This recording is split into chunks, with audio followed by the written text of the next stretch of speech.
What is going down, Facebook man? In the morning, we are rocking and rolling. Looks like our connection is strong. Looks like our connection is strong. Well, at least I thought it was. All right, folks. Looks like we are connected to Facebook. Let me see what's going on here. Let me actually uh, let me actually change this. Okay, boom. It looks like we're going. Okay, excellent. Excellent, excellent. Also, I'm going to do something unusual for me. This will be my first time. I'm actually going to connect this live also to Instagram, which I don't think I've ever gone live on Instagram before. So let's see if we can get this working. All right.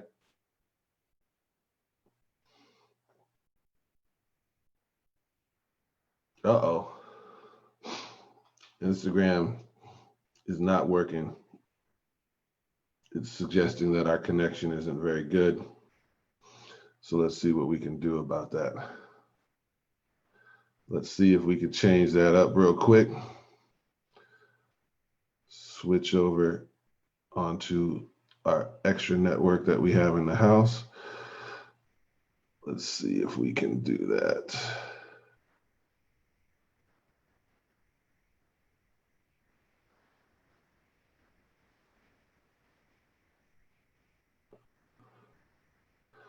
Let's see if that helps. We have two different networks. Boom. All right, cool. So we got one on one network, one on the other. All right. So actually, what's up, Instagram? This is the first time I've ever gone live, I believe, on Instagram. Definitely haven't done anything serious. I'm actually live right now on Facebook, where I'll be focused in on doing most of the conversation. It looks like Instagram is not happy with our signal. So we're going to pause that out and just get rid of that. And we'll figure out what to do with that in the future, um, so that we don't have to continue to hold everybody up. So what's going on, everybody? Andre English, I'm excited. Going to share some information with you today. I'm going to share with you some information on why I love what I do. And, a lot of times, uh, we've had this conversation before as a family, right? Where, uh, excuse me, where, we've talked about some of the things that why we're excited about this industry, and some of the things that you can get out of it, and so on and so forth. But I really wanted to just sort of do sort of a deeper dive, like what's the reasoning behind why it is that I love, love, love, love, love, love what I do, and why I think that it's such a really, really good um, opportunity for masses. And what I mean by opportunity, I mean the industry opportunity for uh, the masses of people. So I have a bunch of stuff that I want to go through here. This is really going to get from um, not only my personal life experience, background, and we've had this part of the conversation before too, right? Is like part of what now Facebook has really become this life journal, right? This is your story. This is the ability for you to tell your story, and it's not necessarily telling your story for the world. There are some people that use social media as a platform for fame and for business and things of that nature, and that's all good, fine and dandy. But what I also see it as, especially when they've come up with these sort of yearly memories, what happened on this day a year ago, what happened on this day 5 years ago, on your timeline, what did you contribute? So it's sort of an ongoing life journal that's stored to the cloud. And I've had this conversation with people on my team before, and I don't think people really realize really the error that we're in, but I do. And so what I mean by that is, and oftentimes there's someone usually up in the morning with me, Miss Linda, and Miss Linda and I sometimes will have small one-on-one counseling sessions, one-on-one trading sessions. I learn a lot from her. Hopefully, she learns something from me as well. And but one of the things, like during those sessions, uh, that we've talked about before, is like, you ever remember or you ever think of, um, you go into sort of the big, the Rockefeller house, something like that, whatever that big family home is in your community, right? And you go in and you go into the house and you walk down the long hall and it comes in, and all of a sudden you see, in the family room, there's that picture over the fireplace, right? And that was, great great great granddad whoever, right? And his wife, great great granddad, great great grandma, and they were the ones who started the dynasty, right? They were the ones that came on the covered wagon. They went west, and during Manifest Destiny, they put their stake in the ground. You know what I'm saying? They built up, whatever it was that created the acreage where this now house is, and they created the family sort of dynasty, right? And everybody has a version of that. It doesn't have to be through the accumulation of land or whatever, but you guys get the picture that I'm talking about, right? Is that you have that sort of, the first people in your family, right, who went to college, and then they came out and they got sort of that first corporate America job, and the family was able to move from the hood to sort of a middle class neighborhood. And you sort of have, through pictures oftentimes, um, the story of your lineage. But what you don't have is, you have a very surface level understanding of who great great granddad was, right? It's like great great granddad, he did these things, um, or she, great great grandma, did these things, but we don't really know who they were. As an example, there was just a Self-Made was a documentary on, or not a documentary, but a movie, 4-part little mini series on Madam C.J. Walker. And the version that we got wasn't necessarily historically accurate to what we know. But even within that, we don't really know. There's a lot missing about who Madam C.J. Walker was as a person, right?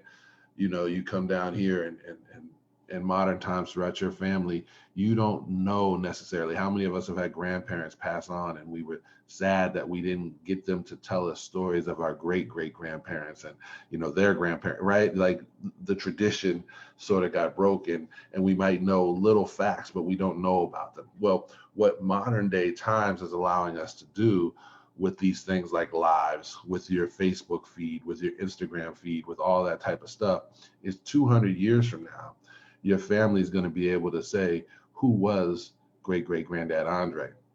What did he believe in?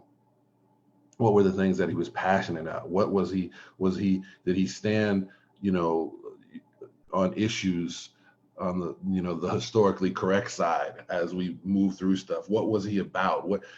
All of this information is being compiled and stored into the cloud. And so the first time in history, people are going to be able to literally go back and examine your life and know who you were, right? And at the same time that this is at the infancy of this ability to do that, we're also still within 20 years. We're at the, 20 years is a small time frame, right? We're at the infancy of the internet. We're at the infancy of this sort of great wealth transfer that's taken place, where for the first time in history, opportunity through technology is opened up avenues of commerce that were previously unavailable, right?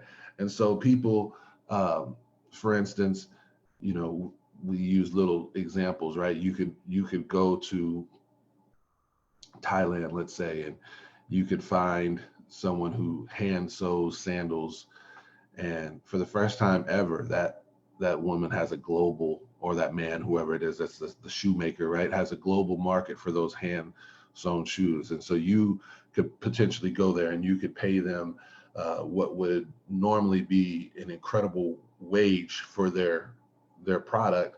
And then you could turn around and take that product and you could put it on Amazon and sell it for a profit even for yourself. So it's sort of a win-win. And there's just so many different things that can happen now.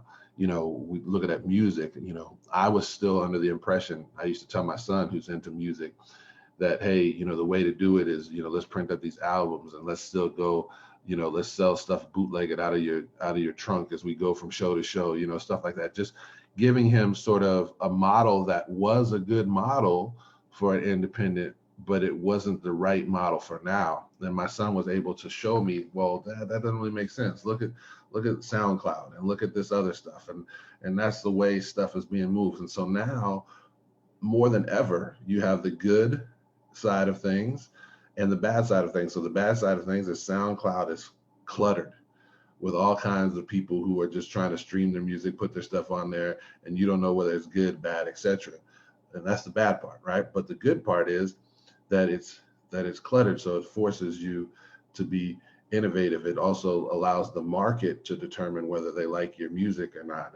And anybody, you don't have an A&R, you don't have gatekeepers, you don't have all this other type of stuff. You can load your stuff. You can take your skit, you can take your ideas. Like imagine Tyler Perry being able in the early 90s to be able to take his stuff directly to YouTube for people to be able to watch it, right?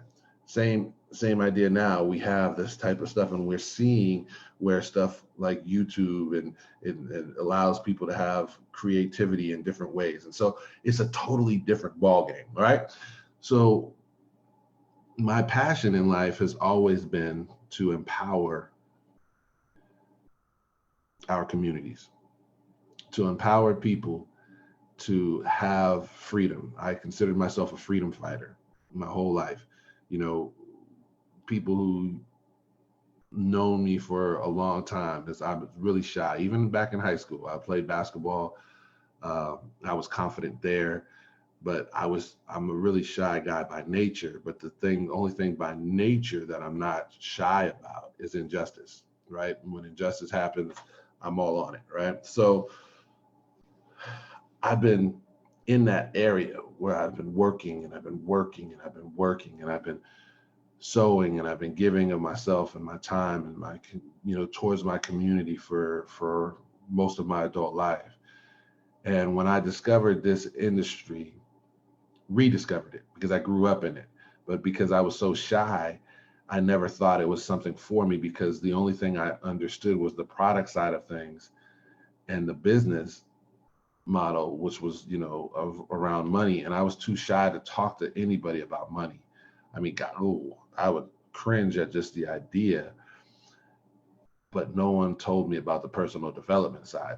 And so when I discovered that I needed personal development myself if I ever wanted to be an entrepreneur, which is what I wanted to do, I started reading on my own. And then I, at the same time, rediscovered this industry. I was looking for it, even though I didn't know it. And then I was able to understand that there's a personal development side, there's a system side that makes the industry magical, right? That's what makes the industry magical, is actually the system. And when I saw that, I said, okay, I've been fighting all this time for sort of political and social gains for different communities around the country.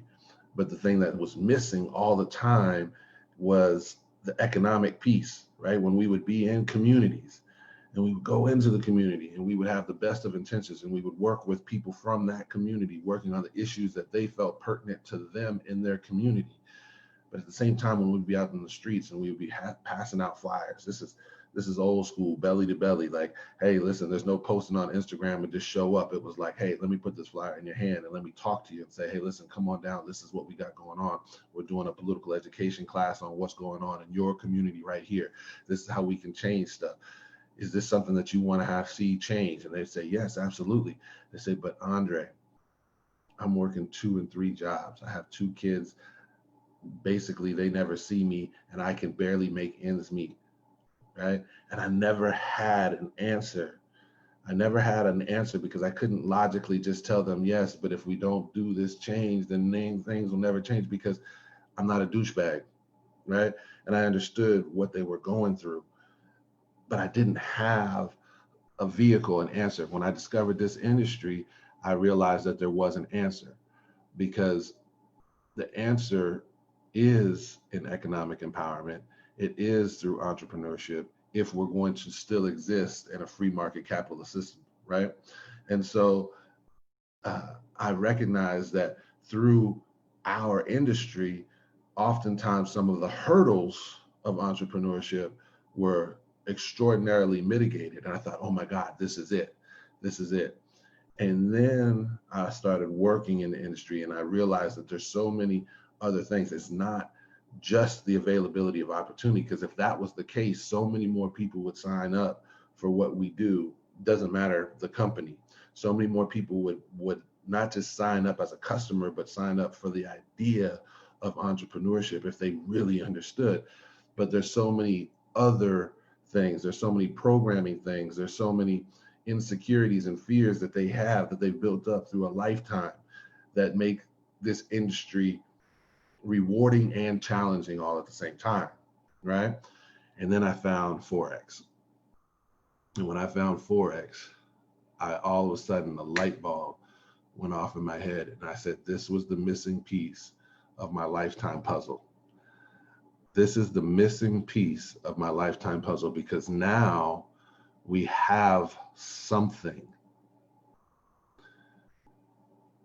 that doesn't require some of the other avenues of entrepreneurship in order to produce income, and a significant enough income to allow people to transition to working on one, those community projects that were important to them but they never had time to their family, three, building some kind of legacy, four, making sure that their picture on the wall actually went up on the wall and they had something to pass down from generational to generation, the ability to break generational curses.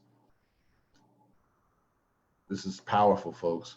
So when I'm talking to you from a perspective of of of love, because I've been in the streets, not living on the streets. I'm not saying that, but I've been in the streets organizing and talking and working hand in hand with families from a wide variety of communities, for 10, 15 years of my life, putting that effort and that energy and working on things in order to make life better. And so I know firsthand what some of those challenges are, and I know firsthand some of the holes present and the solutions that are currently put forth, right? And I can tell you right now, Forex fills all those holes. So I'm pretty excited about it, but it's not just Forex. It's Forex attached to the other vehicle, which is network marketing, which is the industry, which is the profession that I'm a part of. It's the profession that I've chosen, right? And I'm so fired up about it. So I know that was sort of a long intro. We're going to get into this. This is, again, I'm doing this because I want to be able to inform people, educate people, but I also want to come back and I want to be able to see where I was at this day, at this point in my life. Where was my focus? Where was my passions? Where were my disciplines, so that I can reevaluate and I can make changes and course corrections as I go forward in my life. Man, I hope y'all caught that. Anyway, so one of the things that's cool about network marketing, we're going to do a little historical perspective here, right? Is that network marketing is an unbelievable vehicle with sort of an unbelievable history. The industry really started, like, you can go back to Madam C.J. Walker. You can go back during that time period, and that would be correct. Sort of her direct sales vehicle was very similar. You have like Avon, Mary Kay, different type of stuff. But really the sort of the modern incarnation of what we perceive started with a company called Neutralite. And in Neutralite, what they did is they were able to create, source, and uh, distribute the world's first multivitamin. So they identified a space in in particularly in the American diet, where it was not providing the nutrients that were needed to live a healthy life. Okay. And so they came up with this company, Nutrilite, and they produced a product called Double X, or Double X might be the more modern name of the product. I don't know what it was called when it was initially introduced into the marketplace, but it was a multivitamin. And people had the opportunity to go and take the vitamin, and their idea behind what they did was they said, rather than spend money on ads and stuff like that, we would take our advertising budget and we would allow people to go out and sell the product, and they would get two things. They would get, one, the difference between wholesale and retail, right? So if, let's just say, the vitamin costs $10 at retail, but it only costs $5 to wholesale it, the person selling the product would be able to keep that $5 of profit. And then on top of that, based off the revenue that they sold, the amount of product that they sold to customers, they would also be able to access that advertising pool that was available because they weren't spending money on advertising. And so they would also allow them to be able to sort of franchise other people and create a sales team in order to drive more volume so that they could get more access to that advertising revenue, right? So that was sort of the beginning, and that was Nutrilite. And the importance of Nutrilite really isn't that they were sort of the beginning. It was, the importance of Nutrilite is that there was two people who came through that system uh, called Rich DeVos and Jay Van Andel. And they had started, they were serial entrepreneurs from the time they were younger, out of Michigan, Ada, Michigan area. And what they saw was, they saw the ability to own something. Okay. And they had already owned a couple businesses. They had sold off, a flight school, a whole bunch of different stuff that they had done. And they came and they saw this opportunity and they created a business, and they created, in the early 1950s, whatever, a sales force of about 5,000 people who were moving this product. They called it the Ja Rich Corporation. That was the name of their team, for Jay and Rich, right?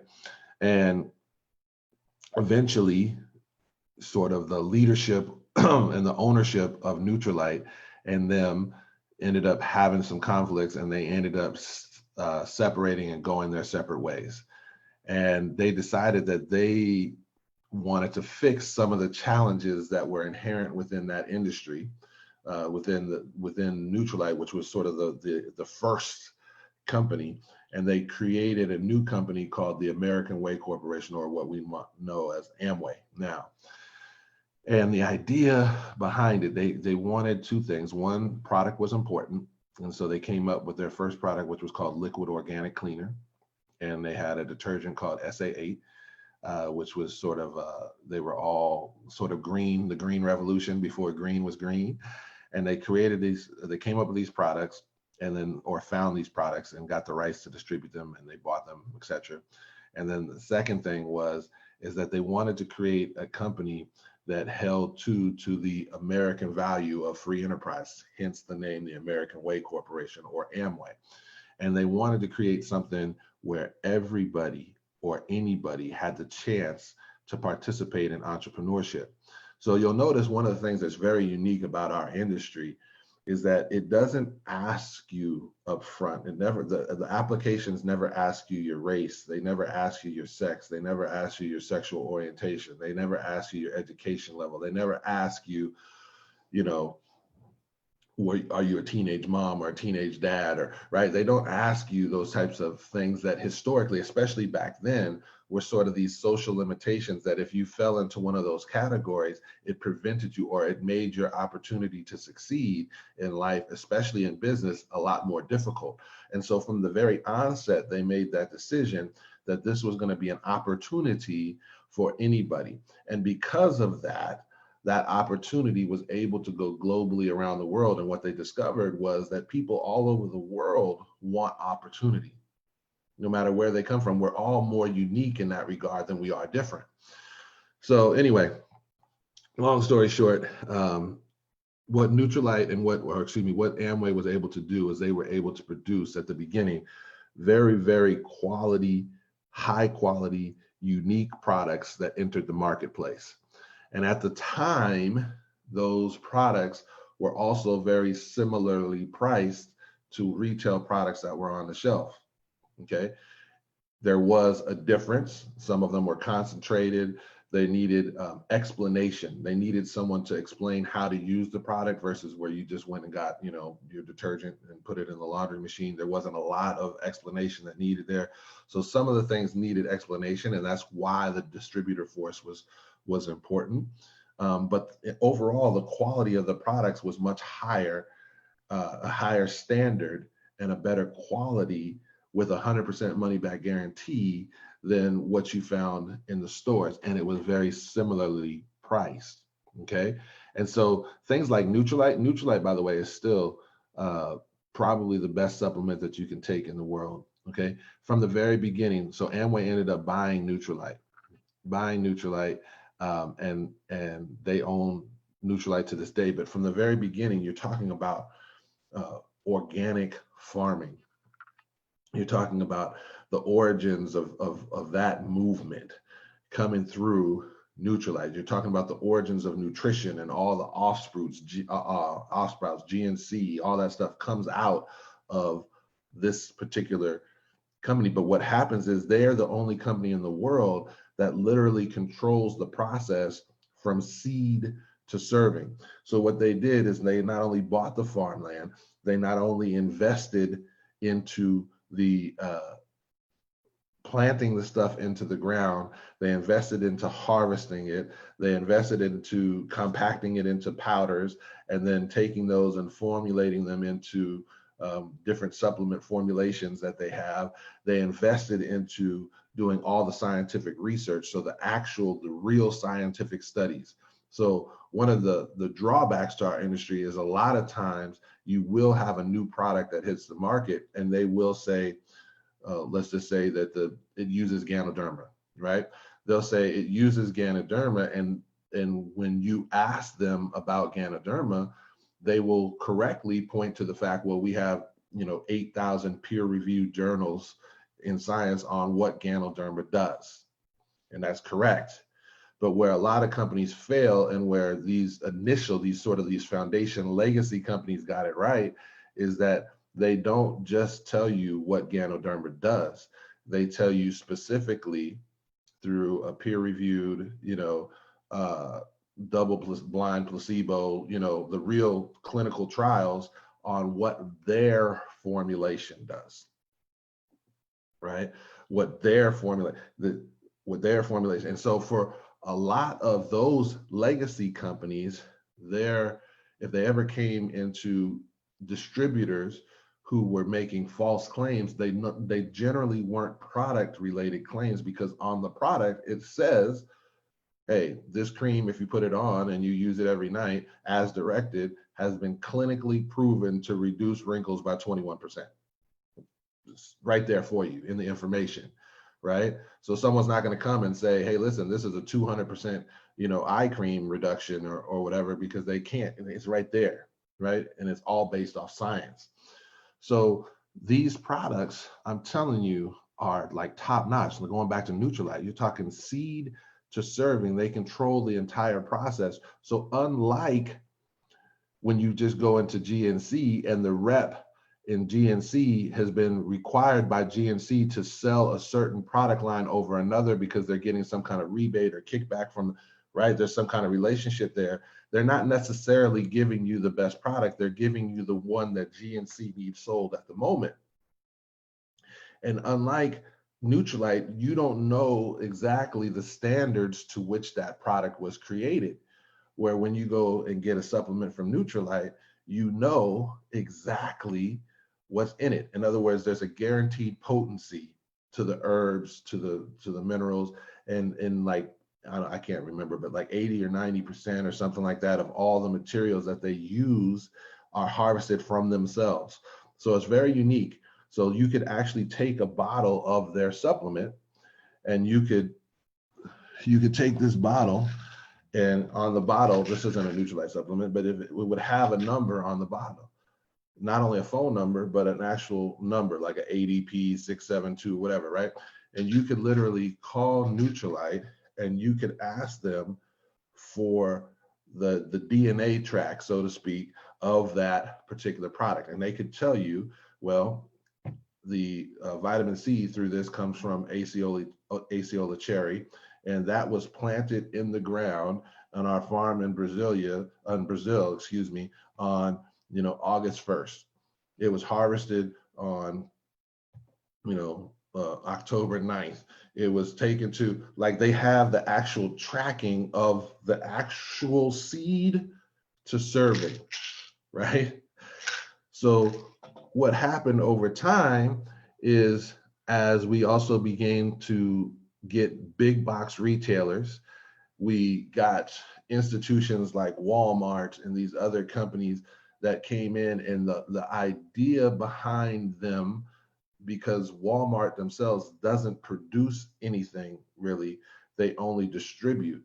And so their idea was to drive prices down as much as possible, because they were selling on a small margin, but they were selling in bulk, right? And this is sort of how this whole thing began. And so when the initial products coming out of most network marketing companies at one point were competitive, over time, the products became significantly more expensive than what most people could find on the shelves, because not only did they have a much higher quality, which deserved the expense, but on top of that, there became a compensation plan that was attached to it, right? And so they also had to be able to fund the compensation plan through some of the profits of selling. So you begin to get a wider disparity between retail price at something like a Walgreens versus something that you're selling, but there's also a much higher quality product in the process. But most consumers nowadays, they don't care about that type of stuff necessarily, right? So anyway, man, so what happened is, as that began to take place, one of the things that was initially present in network marketing was when Jay and Rich started with Nutrilite. They didn't start the company, but when they started with Nutrilite, before you could actually sponsor sort of your own person into business, before you could teach them or begin to create a sales force, you had to have 25 paying customers. And so that limited the speed of growth, but it also did another thing, which was legitimize your business. Because if you had 25 paying customers at retail, you also had those 25 retail profits that you were using to put into your own household, or using to fund your sales force, or right, or whatever it may be. When they created Amway, okay, when they created Amway, they got away with the 25, they dissolved the 25 customer rule, because they felt like it hindered the speed of growth. And they were right about that. But I've heard Rich talk about how they made a small mistake there, because at some point what happened is there was not as much focus on retail volume, okay? But what became the focus was now wholesale volume, which is signing up customers who want to be distributors, who are in your sales force, who are buying product for themselves to use and or sell at wholesale. And that also counts towards your total of product moved or volume moved through your organization, right? And so they began to sort of realize that over time that wasn't the 100% best practice. And then they began to see that some customers were front loading, they were buying stuff in bulk, but not really being able to sell it. And so they came up with all these rules to sort of protect distributors and protect people, and put them in place so that the true value of the comp plan and the true value of network marketing was that you had to only get paid when volume moved through. You're only getting paid off the creation of volume or the sale of products. and not the recruiting of people, right?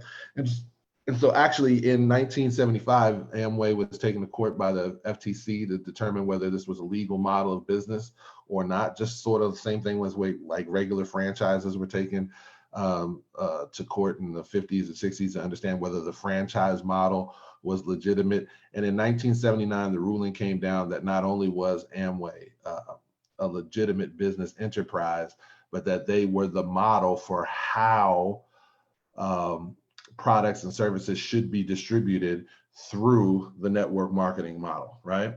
So one of the reasons why they were able to win the case is because they were able to prove on more than one occasion that it didn't matter where you were placed in the lineage in order to determine your income, right? So they had people who Jay and Rich had sponsored early in the business who did have significant lineage that was created, but it wasn't created by them. They had maybe sponsored one or two people, and then those one or two people had gone on and created a significant business. And what happened then was the people who actually created the business, that is where the money funneled to. It didn't just stay with the initial person who had signed up. So what that meant was if I sponsored you, but I only did a tiny amount of work, right? I still got credit for the volume that moved for your business, but my percentage of volume was small because you got credit for the volume that you did. So as an example, if overall, and this is just rough example, don't quote me as historical fact here, but as an example, if I personally in my circle, myself, my own store, did like $300 worth of sales and volume, and I sponsored you and you did $10,000 worth of sales and volume, then you would make considerably more money than me, even though my total volume was 10,300 in volume. I was only getting paid a tiny fraction, and you were getting paid the largest chunk of the money. And so because of that, it was proven that network marketing is not a pyramid scheme.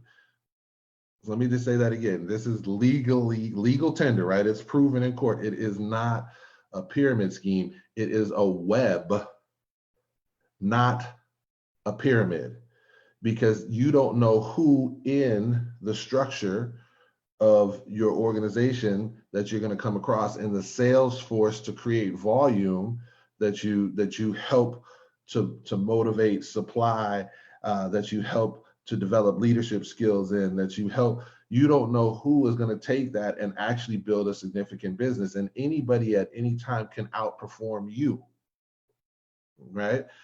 Very, very important. So when they won that case, basically it was a case of a traditional franchise versus something called private franchising. So in a traditional franchise, what you have is you have, say, McDonald's, and McDonald's Corporation, whatever their corporation is actually called, Ray Kroc's company, right? They set up two things. They set up Golden State Foods, which is a supplier of the foods, the goods, right, that come to the McDonald's. So all the cups look the same, all the straws are the same. Is one of the genius things that they came up with is that you use the Golden State food supplier and everything is the same, right? So you're not having one McDonald's got to run down to the local Sam's Club and get stuff, and another McDonald's is going and buying their cups from Costco or Kroger or whatever. It all looks the same. The second thing is, and the most important part of the whole entire entity, was Hamburger University. So Hamburger University is the actual system of McDonald's. It's the thing that you're actually buying when you buy a McDonald's, because they have a proven entrepreneurial system in place that teaches you how to successfully run a McDonald's franchise. So most of the time, people, when they buy a McDonald's, they would go to Hamburger University for about a year or so, and they would learn the system of McDonald's. And that's what you were buying. Why? Because that system would help mitigate the failure that most businesses suffer, because most people either lack of capital, right? Lack of knowledge and skill are the reasons why oftentimes a business does not succeed, right? And so what happened is there was a capital requirement which could prove that you could what? You had the capital to run the business. And then now, secondly, they were going to provide the knowledge. Now, why that's important is, guess what? People are buying the system. Remember, they're buying the system. That's what you buy a franchise for. Because I guarantee you, okay, that you don't go to McDonald's, most of us, and say, oh my God, this is the most incredible hamburger I've ever eaten in my life. No, in fact, it's usually quite the opposite. It's just like, man, it hit the spot, and it was something I had to do. It was all right? But that burger that you make at the house, that burger that you put on the grill and you cook yourself, you like, man, this thing is bomb, right? But we don't have several, you know, we don't have 30,000 Andre locations, right? And it's not necessarily because of the quality of my food, because my burger is better, right? It's because of the fact that I didn't have a system to produce that. Now, what happened with the traditional franchise system is if you came in and you got excited, you all of a sudden said, man, this thing is really working. You built your McDonald's business, and I saw you do that. And I came to you and I said, hey, listen, how did you get involved with McDonald's? Right?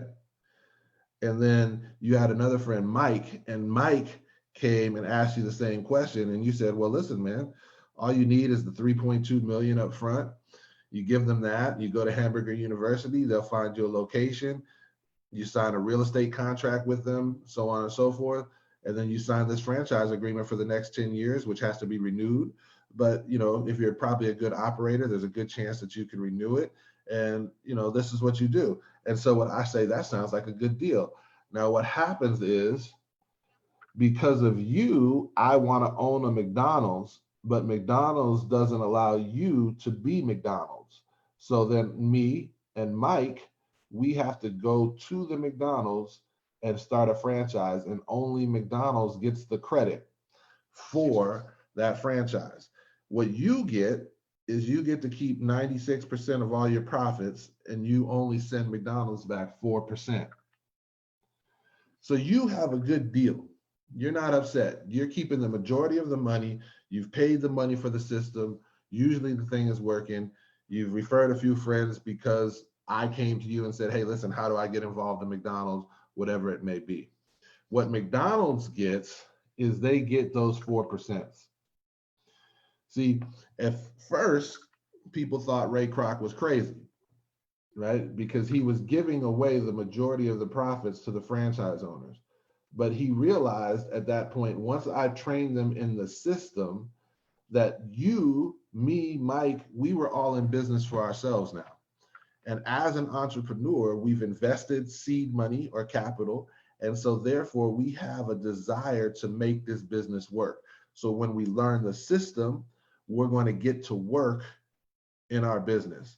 And on top of that, when we come up with new creative innovation, we can bring that back to McDonald's Corporation and allow them to reincorporate that stuff into their system so that all can benefit, right?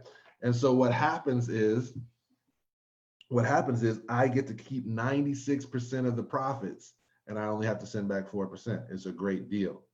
But it's a better deal for the McDonald's, because what happens is they can then go establish another location and another location and another location and another location. And all of those 4% add up to 30,000 locations or however many they have worldwide. I don't know what the number is, right?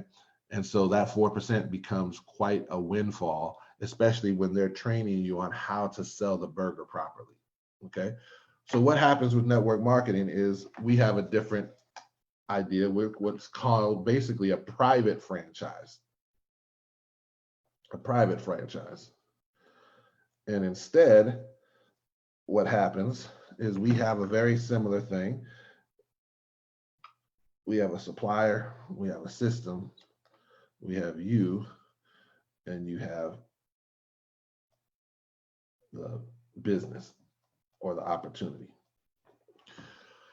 So what happens here is you have someone who sponsored you into business. So if I sponsored you into business, I sponsored you, I'm going to give you access to the supplier and I'm going to give you access to the system. Just like a traditional franchise, you are really, if you understand what's going on, you are buying the system. In this case, that system is going to provide oftentimes mentorship, ongoing mentorship, right? It's going to provide strategies for how to build this specific business in this specific vertical, if you will, right? So it's going to provide strategies. It's going to provide all the tools on the business side, the entrepreneurship side that you would need. So you're still buying the system. The system is by far the most important part, okay? On top of that, you're giving access to a supplier. Now that supplier is generally whatever the business entity is, right? That supplier is generally, so in the case of Amway, it would be Amway, okay? The system would have been Brit Worldwide, something like that, right? And then they're giving access to you. So in my company, right, our supplier is the I Am Mastery Academy. And as a supplier, they have provided for you all of the educational videos, all of the website stuff that makes the process of learning up to date with modern techniques. They provided all of the technology for the back office, all the marketing materials, all that type of stuff is all provided through the supplier so that you have one uniformity, just like McDonald's, right? And the system over here for us is Legacy Worldwide.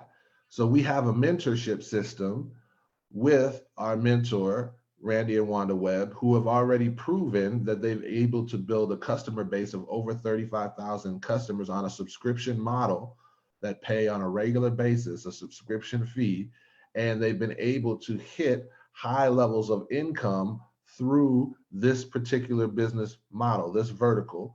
And so therefore they've created a system that's easily duplicatable and has a proven track record of success. See how that works? Real simple. Now, what makes this special and what Amway did for us all is they allowed us now to become the McDonald's. Folks, this is powerful. So now what happens is you can go in business, and because I saw you succeed, this time when I come to you and ask, hey, listen, I see things are changing in your life, what are you doing? Now you can franchise me into business. It's called private franchising versus McDonald's being the only ones that get the benefit. And now you can get the override on volume. You can now get the override on volume. And I'm just using as a hypothetical, this isn't our specific example. If you want to see our specific company, then you would want to come and actually see a presentation to get that information. But you can now get that 4% override that's similar to McDonald's. And so now you can go and create as many outlets as you want to. Now, if you understand, and for those of us who are historians of this kind of industry, Ray Kroc is famous for saying this when he was interviewed at a school, like Harvard Business School or something, that he asked them, what business do you think I'm in? And everybody laughed, all the students, and it was like, yeah, of course you're in the burger business. And he said, no, I'm in the real estate business. Because they had some of the most prime real estate locations. They put a McDonald's outlet and they rented that space to the McDonald's operator, and they own some of the biggest, best real estate in the world because of that. He was in the real estate business. You got to know your business. So what we're allowed to do is we're also in the same idea, except we don't own a physical real estate. What happens is because you are allowed to franchise, so to speak, okay, and don't get stuck on the terminology of franchise. I'm just using it because it's familiar nomenclature to most people in the world. They understand the idea of it, right? Is that you can now go get a space in Abilene, Texas. How? Well, you found someone in Abilene, Texas who unites with the same vision of your company, who wanted to buy a system, and now you can be through that outlet, you can now capture market share in Abilene. Then you can sponsor someone in Greece who shares the same vision, who said, hey, listen, this is great. And now all of a sudden you can start to capture real estate in terms of market share in that particular market of Athens, and so on and so forth, right? It gives you so many advantages. Anyway, folks, so, and then what happened, like I was telling you, is it becomes a web, not a pyramid. So here's what happens. I go out and I sponsored 3 people, let's say. And this person, the first person doesn't sponsor anybody. The second person sponsors 6 people. It almost looks like a pyramid, right? Almost, right? But then what happens is this person sponsors 1, and this person sponsors 2, and this person sponsors 3, and then this person way down here sponsors 60. It no longer looks like a pyramid. Do you see how it's moving like a web? Okay, that's what happens. That's the reality of our industry. And you get paid for what you do, right? You get paid for what you do. How many of y'all would like to get paid, not a salary, but based off your effort at your job? I used to hate it. The last time I had a job, I worked at a company, I won't say their name, and I used to hate the times when I would, oftentimes there was great employees there, people who worked really hard and took great pride in their work. I used to hate though when you would work next to someone, because it was a union shop, who worked on that union philosophy, which was sort of do the enough to keep the contract, and you would put out 2, 3, 4 times the same amount of work at a high quality that they would put out, and yet because they just had been in that spot for longer, they were paid a higher wage, even though I was more efficient and more productive. That drove me crazy. Okay. That drove me crazy because I wanted to get paid on my efforts. I want to get paid what I'm worth, not what the position is worth. Or even then pay me what the top persons are producing in that position at least. Drove me crazy.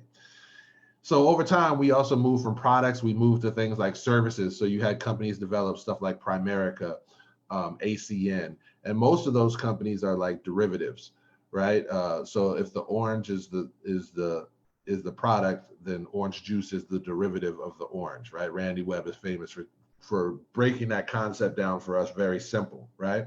And so what would happen is if I'm selling phone services or electricity or something of that nature on some of these service-based industries, I don't, like, remember I told you Amway, they own the farm, right? I don't own the cell phone towers. I don't own that stuff. I'm only selling a derivative of that. And so my margins are oftentimes lower in those particular service-based things. But what happened is that our industry got confused over the years, right? It got confused over the years because for so long, the competition in our industry was other network marketing companies. So our competition became what? Our competition was I sell Nutrilite. There's Herbalife, another great company, right? All of a sudden, Shackley is selling stuff. You have all these other companies that were all competing within, say, the nutrition space. And then you had companies that came and did skincare and makeup, and all of them were competing against each other. And they were able to do that at the time because of the way manufacturing, distribution, things, those channels were in place. And what happened is, in the mid 90s, there was this little company that was started in Seattle that sold books, and they were way off everybody's radar. And then they started selling other stuff and other stuff and other stuff. And I remember being back in 2002, 2003, as we started to learn in the common, nomenclature, right? Lexicon of our conversation, of our mindset, was this company called Amazon. And it was like, oh, Amazon, man, they losing billions of dollars a year, literally, right? Taking a loss year after year after year. But what they were doing was they were intentionally taking a loss to lay infrastructure, to buy assets, to do stuff. And then all of a sudden, when the whole piece of the puzzle was together, Bezos turned it all on and Amazon took off. And in a very short window, he became the wealthiest man in the world. He was able to convince his investors of this strategy of, we're going to lose for now so that we can win big later, right? And it worked. And over the years, we're still, or those product-based companies are still fighting amongst each other with those high costs of goods, even though some of the cost is deserved because of the quality of the product, but their competition is no longer other network marketing companies. Their competition is Amazon. Because if I need elderberry because I'm concerned about a respiratory borne illness, I don't have to go to a distributor of a network marketing company now to get elderberry. I can go find it online at Amazon and have it shipped directly to my house, right? And so our industry is coming up on some challenges for pricing, not understanding who their competition is, right? There's going to be some challenges that come down and come down the pipe. So what makes I Am Mastery Academy different? Why am I so excited about it? Let me tell you, okay? I'm excited about it because, Warren Buffett has talked about, when he's looking for a business, he's looking for a business with a moat, right? We have a moat around us. Why? Because I Am Mastery Academy, with the network marketing opportunity attached with the educational platform, had first movers advantage into this market. They were the first person to do it. Just like, let me give you an example in modern terms. Most of you have heard of Bitcoin, right? But there's a tremendous amount of other coins, and some of them are becoming valuable, but most people know about Bitcoin. They have first movers advantage, so that more than likely they're going to have the best chance of winning the cryptocurrency war, because it's already a common thing. It's already being traded. People can use it to buy goods and services. Well, we are the first, right? We are the first. We are the largest Forex educational platform. And what we've done that's unique, right, is we've become the dominant sort of player in our space in terms of educating people on on money, on how money works, right? On uh, how to trade Forex, whether it's traditionally, whether it's through binary options, whether it's through cryptocurrency. And then we have some new things coming down the pipe that are also some incredible opportunities as well, right? So because we operate in not a product-based space, really, we operate in not even really a service-based space, right? A derivative, right? We operate in the educational space, and we can control and own the educational platform, right? So we can control the information. We can provide the best quality information. And what's making our situation unique is even more unique than the advent of Amway. Okay, because Amway, when they first came out, remember I told you they had a high quality product and it was competitive retail. Well, what we have here is we have the highest quality education on Forex, but it's more competitive than retail. In other words, it's less expensive than even community college. Let me say that again. So where most other Forex academies that have tried to come about in the last couple of years. A lot of them, by the way, are derivatives of IM Mastery Academy. It's people who came in, learned here, went other places, and started their own sort of academy, or it's people who have now jumped onto the fact that Forex is attractive within the network marketing space because the hard work to make it attractive has been done. The hard work to prove out the model has already been done. So now you'll have other companies try to pop up and mimic them, just like so many other companies mimicked who? Amway, right? Still to this day, people take shots at Amway, but Amway is an $8 billion global company. Their next closest competitor did $4 billion. Right? And you got all the companies that are taking the shots at, well, we're not Amway, we're better than Amway, and they do like $50 million a year, right? So you have the same idea here where we are that institution, and now you have all these derivatives, except the derivatives, in order to make their comp plans work, in order to try to catch up ground, in order to have the capital to fund their stuff, their products are considerably more expensive. In some cases, I've seen up to $25,000 for your first year investment, right? Our company is different because it's well capitalized and it has a founder who had the vision very similar to the vision that I had, which was we need to give people on Main Street, people who come from No Street, people who we need to give them the financial literacy so that they can make those moves upward. They can break the chains because the stronger our economy is at the bottom, the better our economy is. The better those people are doing with the financial literacy, the more they have the ability to move themselves, the more they can invest in projects in the community, the more they can invest or give money back to causes that they believe in, the more that they can start other businesses and opportunities because they've created a cash cow and they know how money works. See, what makes us special, right, is that we're the only educational institution that is teaching you the one skill that you're going to use every single day for the rest of your life, and the skill is not going to become obsolete. Let me say that again.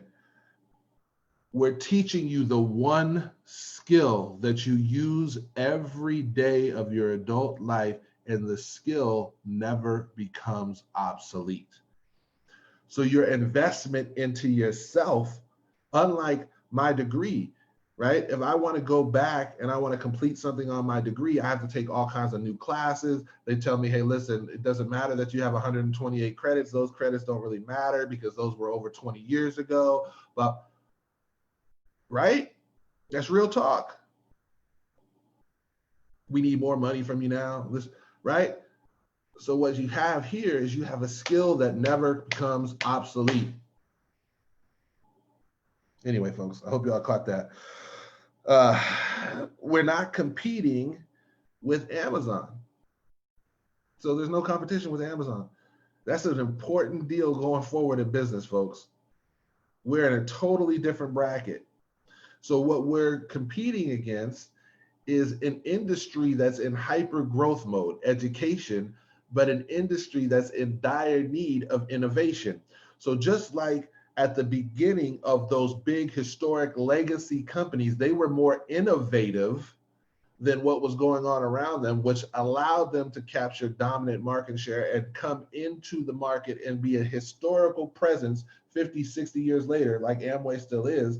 We have now given ourselves and positioned ourselves in the educational space, coupled with network marketing, right, to be able to come into this particular space and be innovative, creative, and actually more cost effective. So we're able to now not use the decaying, dying model of education, but we're able to participate in the language and the conversation of how to create a new educational model. From a business standpoint, do you understand what I just said? You are at the beginning, you are at the infancy of how education will be taught going forward.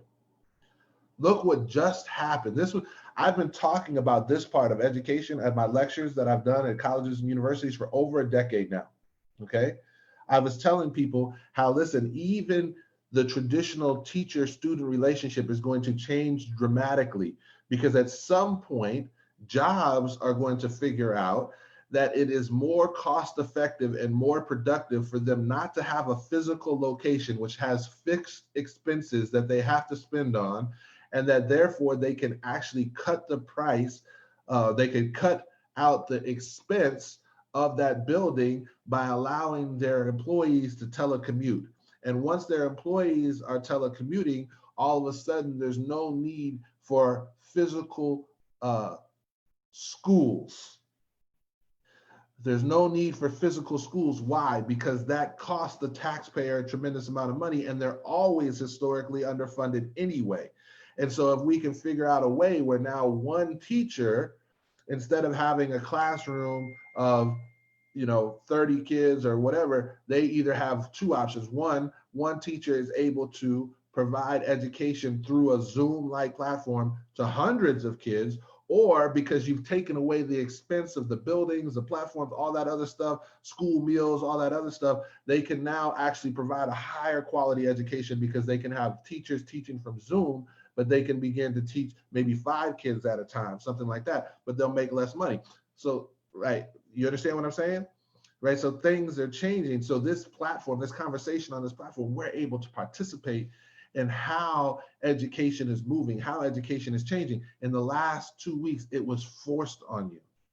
How many of y'all are at home now, working from home, having to teach your kids?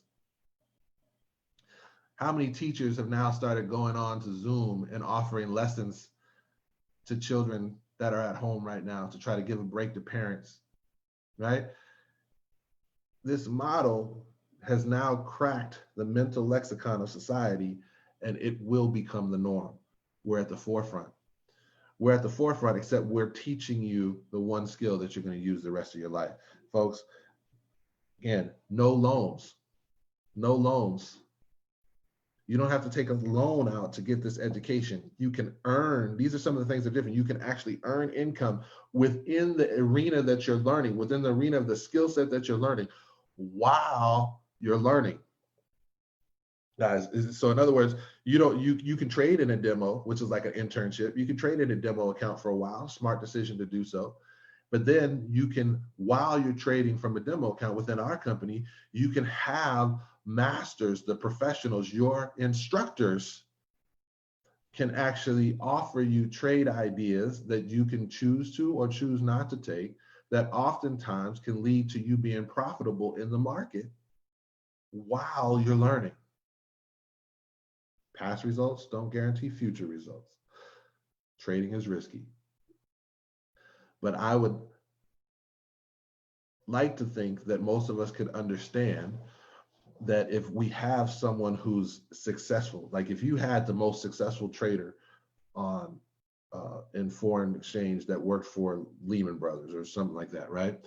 And he came to you and said, hey, listen, I'm going to teach you my general strategy that I use.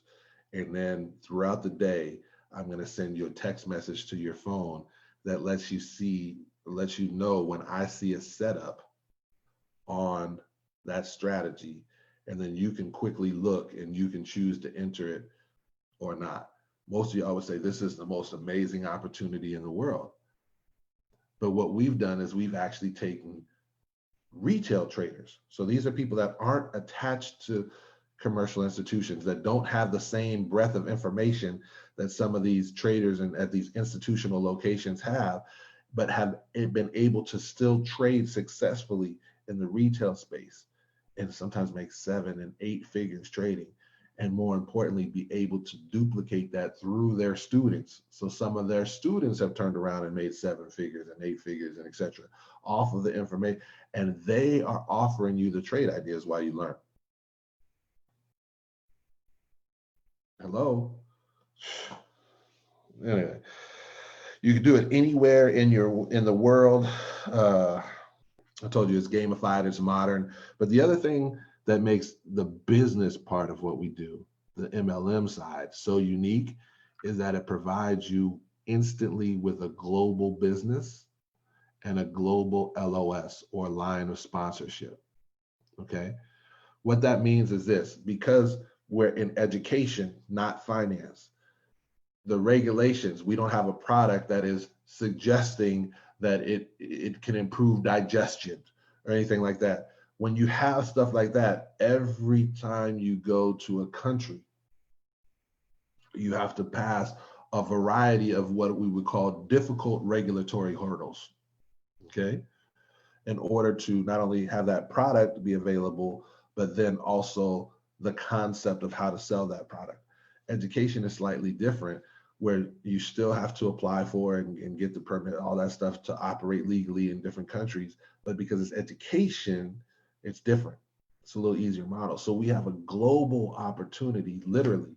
And your LOS, where traditionally, like when I was an Amway representative, if I wanted to sponsor someone in France, I either had to split my 4% whenever that was achieved, right, with someone who worked with the person in France locally, or I had to physically take the expense to sponsor myself. So pay a new franchise fee for myself into France. And then I had to figure out a way to work with and help that motivate and supply that person in France from the United States, right? Products, etc. So it made international sponsorship possible, but more challenging. So here, I don't have to re-sponsor myself into Ghana if I sponsor someone in Ghana, or Kenya if I sponsor someone in Kenya. And because it's an educational platform, I can actually physically work with them while I'm here, even though they are there. And so I now have a true global franchise. I can invite them. I can show them how to share the concept, how to share the opportunity. I can teach them on the trading side. I can do all of those things. And then, yes, do I probably need at some point to physically fly there? Yes. And that's because part of our business that makes it great is that our business is also a business of relationships. Because what you're doing is you're connecting with people and you're telling them, hey, listen, you told me that this is what you wanted. You told me you wanted to be able to pay for your mother's medical expenses. I told you I have a vehicle to help you do that. And I promised you that we would work together in that process, right? And so that relationship that you build over someone's hopes and dreams is long lasting. That's why you see people stick in this industry for a long time with the same leaders, is because those leaders, even though on occasion they might move to a different company, usually their move is done because they feel something ethically was being done wrong to their team from the company that they're currently with. And so just like sometimes you move jobs, sometimes you'll have leaders who move companies, and you'll find that people will follow them because it's the system and the mentorship that's more important than the product. But in our case, we have a product that is the most important product probably ever produced into our industry. All right. So with that being said, let me get to that. So one of the things that our product, why I say it's the most important, is because our product, okay, so normally what happens is the only opportunity that you have to make money in network marketing is you have to either be a master recruiter, okay, and a master recruiter that can teach people how to generate wholesale volume, and which is volume that they're going to use themselves, so they're going to use the coffee, they're going to use the tea, they're going to use the skincare themselves, right, and for their family. And that's where wholesale volume is created. And then hopefully you can teach them how to develop a few retail customers. But that person still has to physically go out and sell Post-its. They have to take this and they have to go and they have to explain to someone, hey, listen, this is this, and you stick it on a board and you can use it and whatever it is, and this is the best in the world, and this is why it's the best in the world. And they have to sell it to somebody else in order to make either a profit off of volume. You get paid off the volume, remember, the overall volume that you create. And in some cases, you'll get paid the difference between wholesale and retail, and you get that retail profit. So It's the only, the only way you create is the ability to sell or recruit. Our product is the most unique and revolutionary product ever in network marketing for one reason, is because you never have to sell and you never have to recruit a soul in order to make money. When you learn the skill of Forex, let me say this again. When you learn the skill of Forex, your phone now becomes an ATM. You, as the customer, no desire to build a business. You, as the customer, are now able to make money from the skill set being taught. The skill set, the product itself creates income for a customer or a distributor. And there's no cap on the income that you can make from trading. Folks, there's no cap on the income that you can make from trading.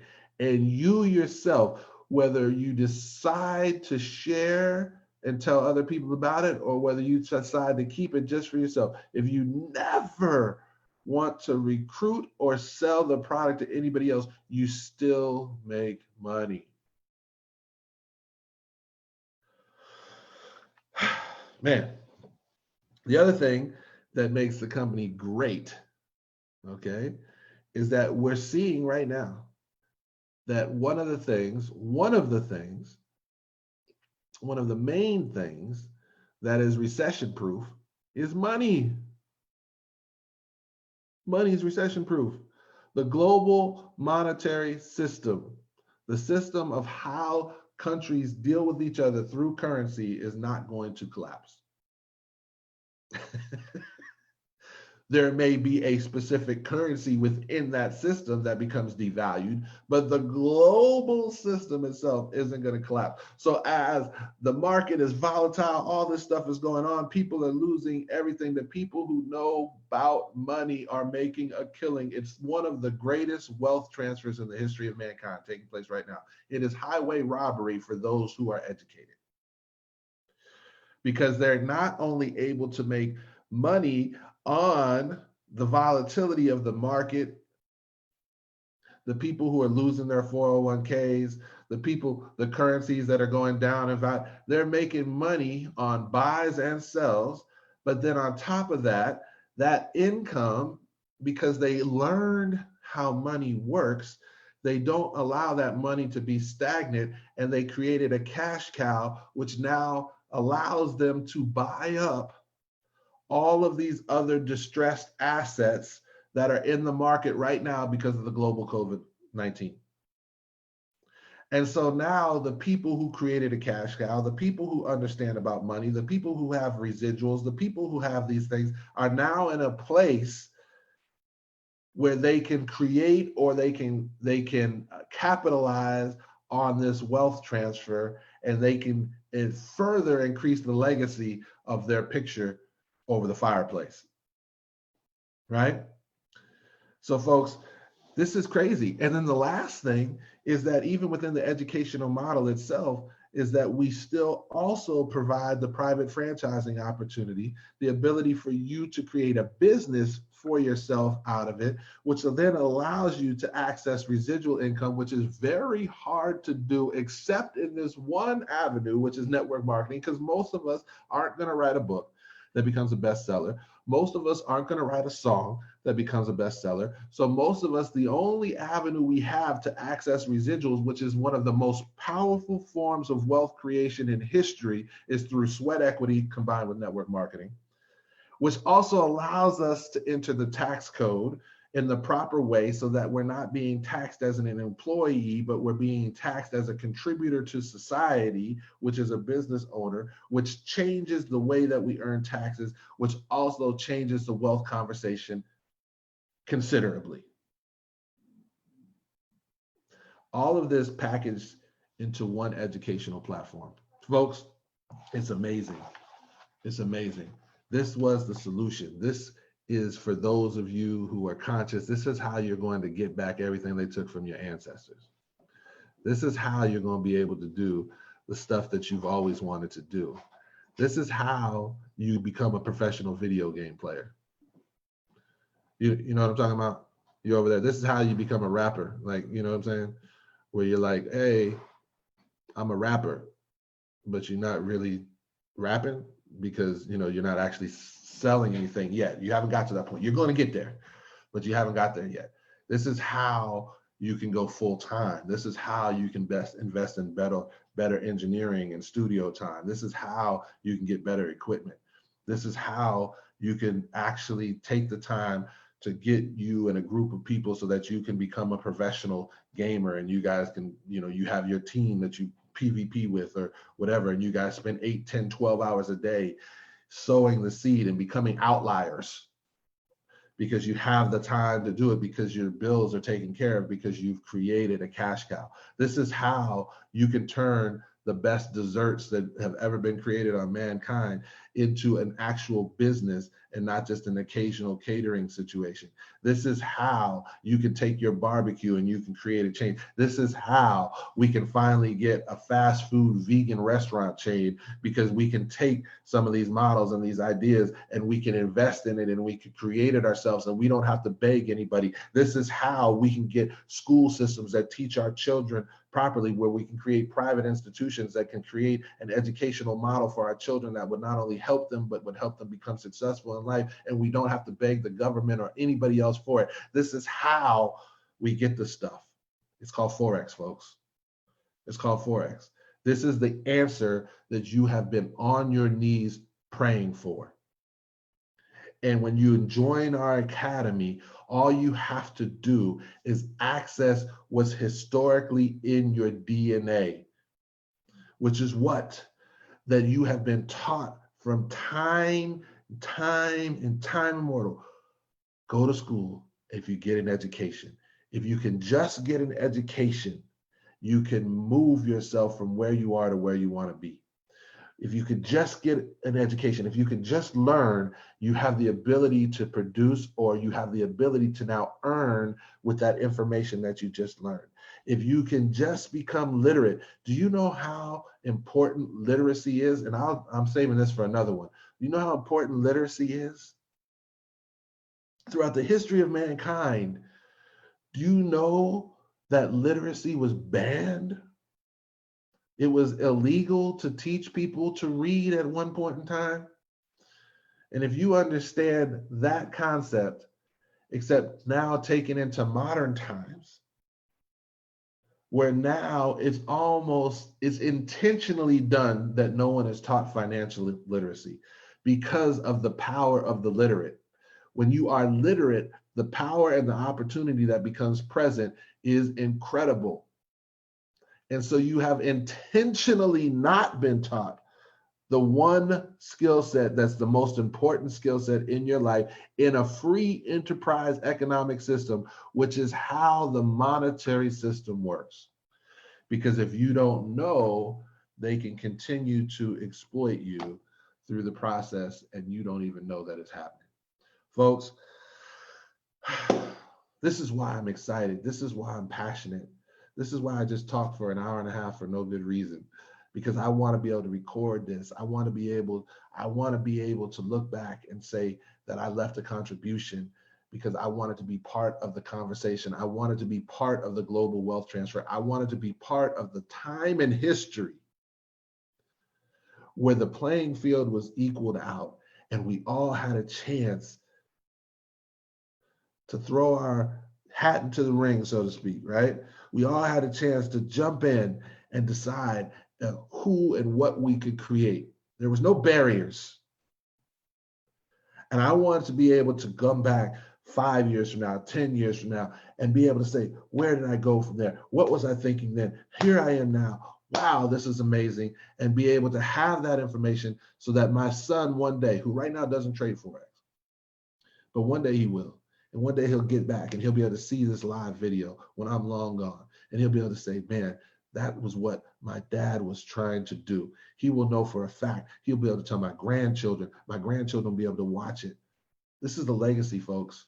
It's powerful. I hope you get it. I'm excited about it. I'm excited about sharing with you guys. If you want some more information, here's your call to action. More information, let me know. Let me know. And not only can I plug you in with what I'm learning, but more importantly, I can plug you in from the greats that I'm learning from. I have no ego involved. My goal is for you to win, for you to join the wealth conversation that's absolutely going to revolutionize the possibilities of what your life can become. I hope that makes sense. I hope you got some value out of it, and ain't it great, folks?